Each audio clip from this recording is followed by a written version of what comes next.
Now, from WYDC TV, this is Big Fox News at 10. Mask up indoors. That's the new recommendation from the CDC for fully vaccinated people in areas with high numbers of COVID-19 transmission. Big Fox's Matt Kleindienst getting reaction tonight to that new guidance. Good evening, Ann. While Steuben County would not yet be affected by the CDC mask guidelines, Steuben County Health Director Darlene Smith tells me she understands the frustration of some residents. In the wake of new CDC guidance, Governor Cuomo released a statement saying he will review the new mask recommendations. According to the CDC, all Americans, regardless of vaccination status, should wear masks indoors and in areas of substantial community spread. Steuben County Health Director Darlene Smith says the county is currently at the moderate level of community spread. While anyone can follow that recommendation, the CDC recommendation at this point in time, it technically does not yet apply to Steuben County. She says, however, things could change if the Delta variant begins spreading in the county. If that happens, then it won't take long at all for us to hit the next level, which is the substantial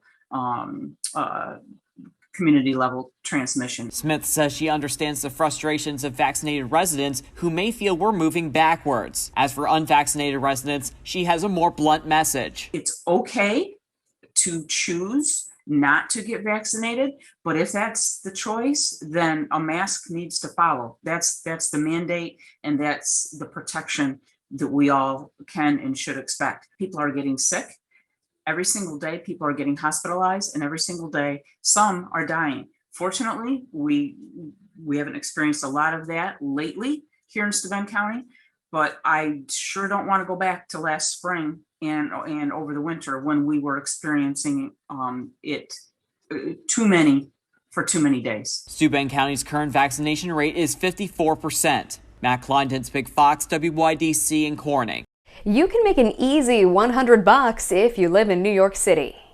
When you get your first dose, you will get a $100 incentive. $100 for any New Yorker who goes to a city-run site to get vaccinated. Anyone who has an email address will be issued the money via digital debit card when they get the vaccine. Those without an email address will be mailed a prepaid debit card.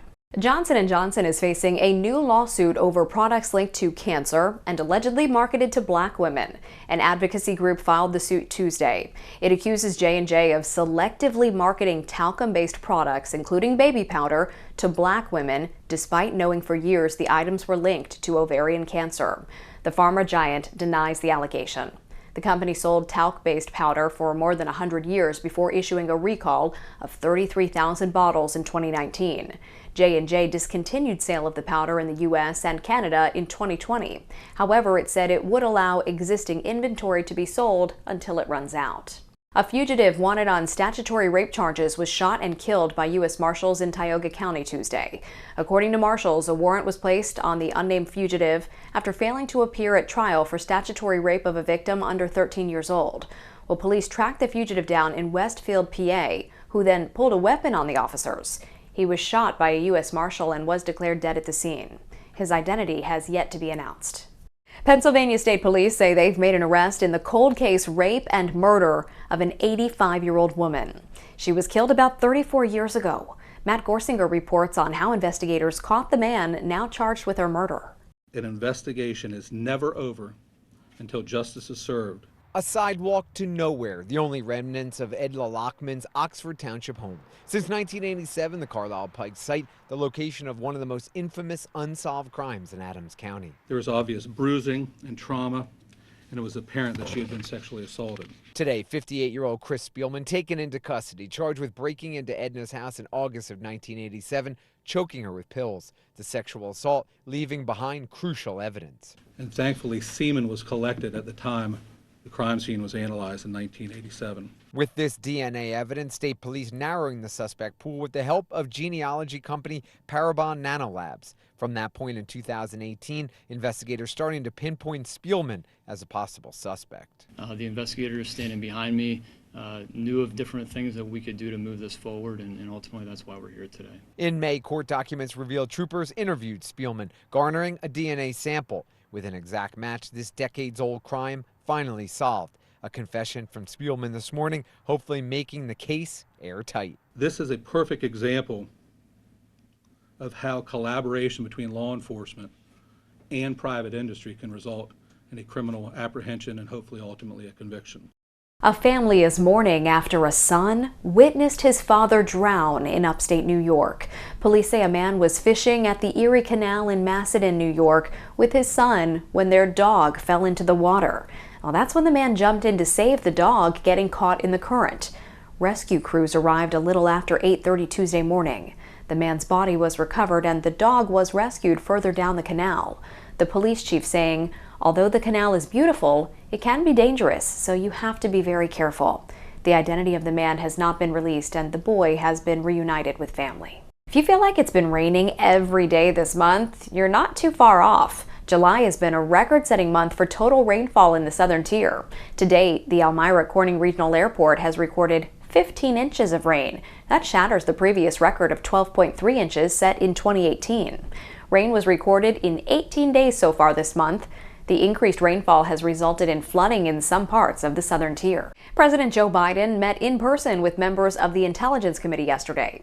He underscored the increasing problem of cybersecurity and the potential for it to become a flashpoint between global powers. Lauren Blanchard has more from Washington. If we end up in a war, a real shooting war with a major power, it's going to be as a consequence of a cyber breach of great consequence. In his first in-person visit, President Biden warning members of the intelligence community of the threat cybersecurity poses. Wednesday, the president signing a national security memorandum to bolster the online security of the nation's critical infrastructure and help the nation keep up with evolving cyber threats. We better figure out how we're going to keep pace. His comments specifically focused on the threat posed by China and Russia. President Biden says he believes China wants to be the world's strongest military force and says Russia has a struggling economy and little else aside from oil, gas, and nuclear weapons. Mr. Putin, who has a real problem, he knows he's in real trouble, which makes him even more dangerous in my view. The Kremlin said the president's comments show his misunderstanding of modern Russia. In a Senate Judiciary Committee hearing, the Homeland Security Secretary said cyber attacks are growing rapidly. We have seen a 300% increase in ransomware attacks over last year. We have seen more than $300 million in losses. Republican Senator Ted Cruz claimed President Biden is making the cyber issue worse. Showing weakness to China and weakness to Russia only invites more aggression and more cyber attacks attacking our nation. Also in the hearing, senators were told it's small businesses that are faring the worst in the growing cyber and ransomware battle and that no industry is safe. In Washington, Lauren Blanchard, Fox News. The Supreme Court approval rating has dropped after hitting a 10-year high in 2020. According to a new Gallup poll, 49% of Americans approve of the court's handling on issues. 44% disapprove. Just last year, 58% of Americans approved the court. The poll was conducted between July 6th and 21st, right after the justices wrapped their last term. They had made a slew of high-profile decisions on cases like the Affordable Care Act, Arizona election laws, transgender student bathrooms, free speech outside of school, and same-sex couples looking to foster. Extreme heat waves can bring dangerous consequences for particularly vulnerable communities. Some families even having to choose between getting an air conditioner or putting food on the table. In Coachella, California, temperatures often reach triple digits in the summer months.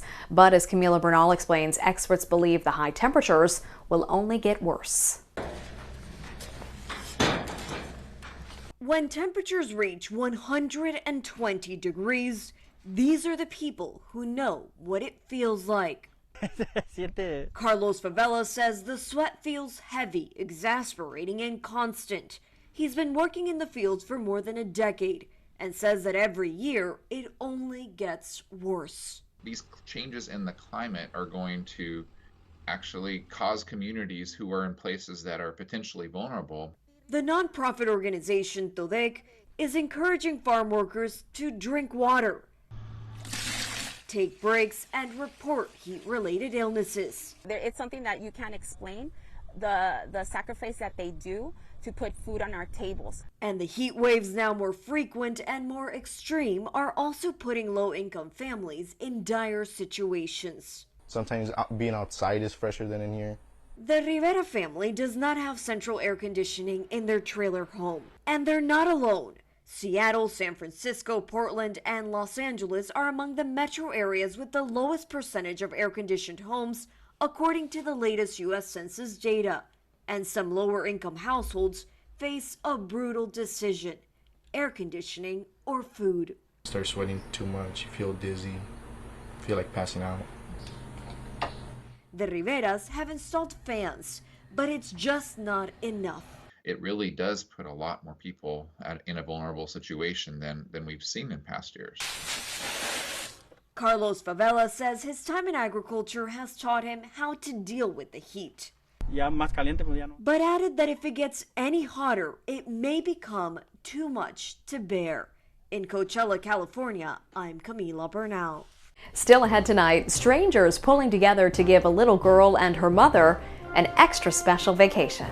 I was just very shocked, and for me as a single mom, it's that was a lot.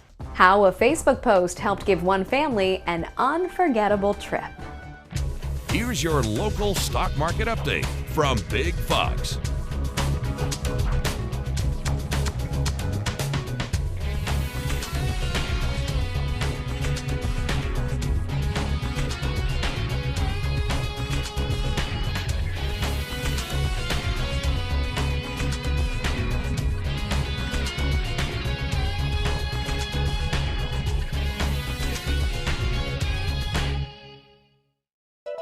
Now, your Twin Tiers forecast from Big Fox.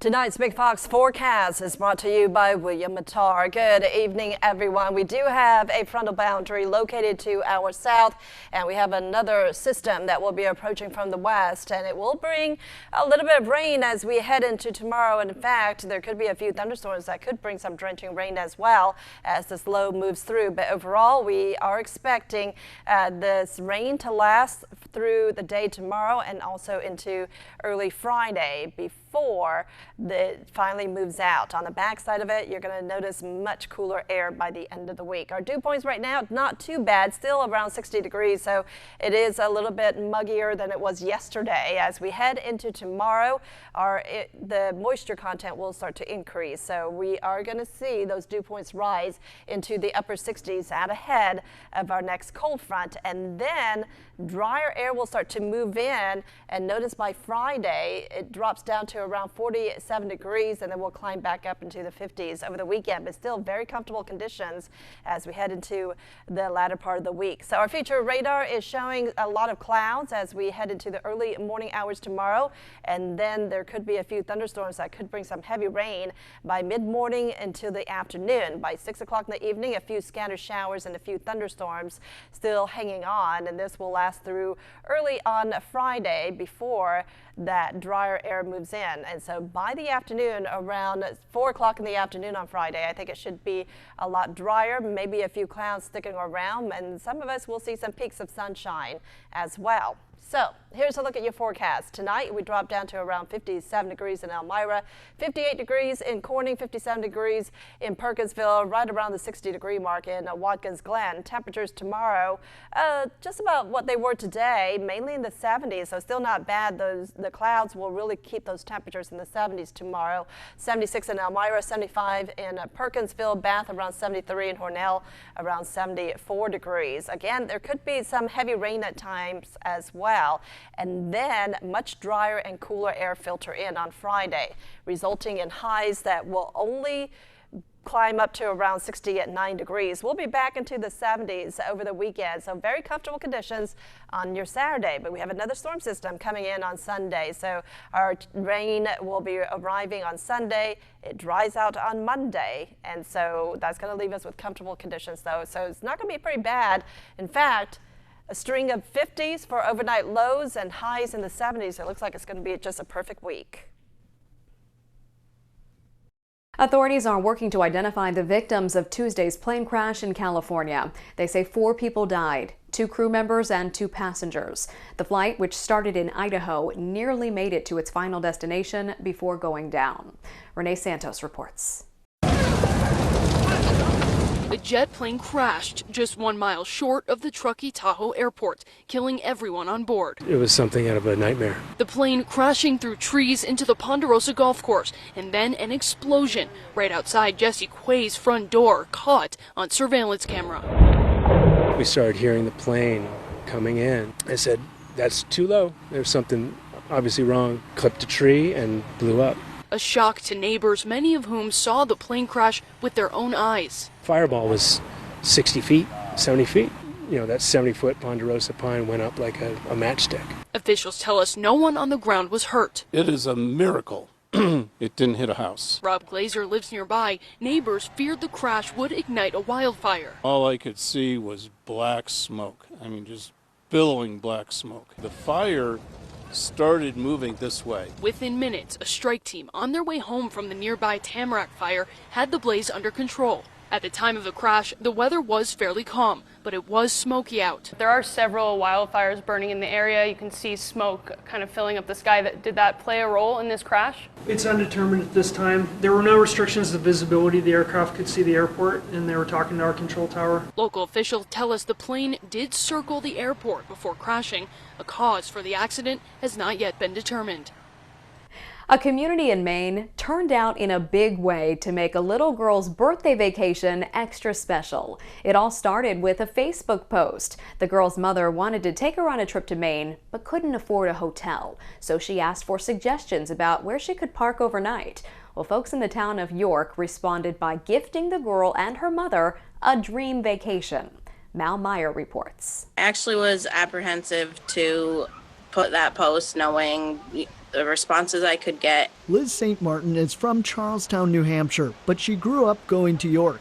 She wasn't really asking for anything. There's a lady who then offered and booked my daughter and I a 2 nights stay at the Anchorage. At first, she didn't want to accept. I was just very shocked, and for me as a single mom, it's that was a lot. When she arrived, they found even more. There's a kite. Complete strangers giving her tickets to York Wild Kingdom, presents for her soon-to-be 10-year-old daughter Braylon, and more. I wanted her to create memories with her daughter and be able to enjoy a couple dinners out and not have to worry about payment. Nathan Cox offered them gift certificates for Woody's Brick Oven Pizza and Wild Willie's Burgers, and a roll of quarters for Funorama. I've been blessed this year. I've been given a lot this year. So if you're able to help out, you never know what position somebody might be in. That's why Michelle Leonard treated them to ice cream. It's just so heartwarming. Leonard has come to the area for years. She already knew just how special it is. And then you just saw all the people from the area just pouring love, you know. And that's what life's about. In Florida, the owner of a yellow party train for kids is back in business. He got his train back after it was stolen by a thief in a U-Haul truck. Christian De La Rosa reports. Kids, man, they have a fabulous time. Greg Jackson loves his job and his yellow train, the main attraction of his small party rental business, where he employs kids, paying them $10 an hour. We have almost 20 kids on our payroll to keep them off the streets. You understand what I'm saying? But all the good fun came to a screeching halt. Watch the U-Haul driving to Jackson's warehouse unit on Southwest 21st Street in West Park. Here's a close-up of the suspected driver. And here's the moving truck as it hauls away the yellow train. It happened Monday morning, just before 4 a.m., all in less than 10 minutes. Thieves hitched a popular toy train. Moments after our story first aired on the Local 10 News at 6, Mr. Jackson got a call from one of our viewers. Say, leave me anonymous, but this is where your train is at. This is the address. Our camera is rolling on Miami Gardens Police outside of a home on Northwest 165th Street. Mr. Jackson's yellow train parked in this yard. We saw officers questioning the residents. So did we. Can you explain to us what happened? We just want an explanation. Miami Gardens Police told us the people who live here agreed to give back the train, and Mr. Jackson took it, no questions asked. He purchased it from some other person, and now we found out, but nobody knew. Wow. I really don't buy that story. We're just glad we got our train back. That's all we wanted. Now we can call our kids back up this weekend and tell them, listen, your job is back on. McCormick and Company is recalling 3 seasonings for possible salmonella contamination. They are McCormick Perfect Pinch Italian Seasoning, McCormick Culinary Italian Seasoning, and Frank's Red Hot Buffalo Ranch Seasoning. Kroger, Target, and Walmart are among the stores that sold them. McCormick says it doesn't know of anyone getting sick from the products. McCormick says customers are asked to throw away the products and call them for a refund. Walmart is expanding its incentive program for workers who want to go to college. The company will now pay full tuition costs for staffers attending 10 academic partner schools. Workers in the program were previously charged $1 a day fee to have tuition covered. Walmart says it is dropping that fee, and it will also cover the cost of books. Both part-time and full-time employees are eligible for the program. About 28,000 of Walmart's 1.5 million workers participate in the program. A selfless act for a veteran in need at a grocery store is moving many as it spreads like wildfire on social media. But the story's hero says it was simply the least he could do. Here's Jeremy Roth with today's Take a Look at This. Sometimes a good deed by a good dude is all it takes to make a good day. Case in point, Briar Pourer. How may I help you? He's a Massachusetts supermarket cashier on his way to viral stardom after paying it forward for a veteran who was a little short on his grocery bill. Nurse Renee Falcioni witnessed the act of kindness. He was cashing out an elderly man who happened to be a veteran. And the veteran was short paying for his grocery bill, and without hesitation, Briar took out his wallet and said, "I've got this." Falcioni said the customer was visibly moved by the gesture, and so was she. She took to Facebook to tell the story, and it's getting a lot of attention. It's a testament to the compassion Pourer says his parents taught him. The man fought for our country, fought for our freedoms, our rights. It's the least I could do for him. A Minnesota solar farm has found a unique solution to a growing problem. Herds of hungry sheep are being used to keep overgrown landscape under control. In a lot of ways, it's kind of like hiring a landscaper. It's like, hey, I'm not hiring the mower, I'm hiring the sheep guy. Nature and technology collide in this lawn-munching, lawn-mowing effort, which organizers describe as a win-win. The habitat now used for the renewable power gets much-needed grooming and restoration, and finds new life as a sort of grazing pasture for local livestock. Sheep have their own particular kind of skill set. I think that it's a really incredible tool to have. For Take a Look at This, I'm Jeremy Roth. We want to leave you with a smile tonight. A New Jersey school is wiping out $5 million in student debt. Bergen Community College says it is using pandemic relief funds to waive past due bills. The money will help more than 2,000 students enrolled since March of 2020. The school says finances can be a barrier to education, and it wants to promote success. We're here to promote student success. So a financial hold that prevents a student from being able to register, that doesn't help any students to move towards graduation and realizing their goals and entering their career paths. If we can be a model for other colleges, yes, I hope they come along and support their students the same way. The college hopes other schools will follow their lead in the future. From our whole team, thank you for joining us. We hope you have a great night.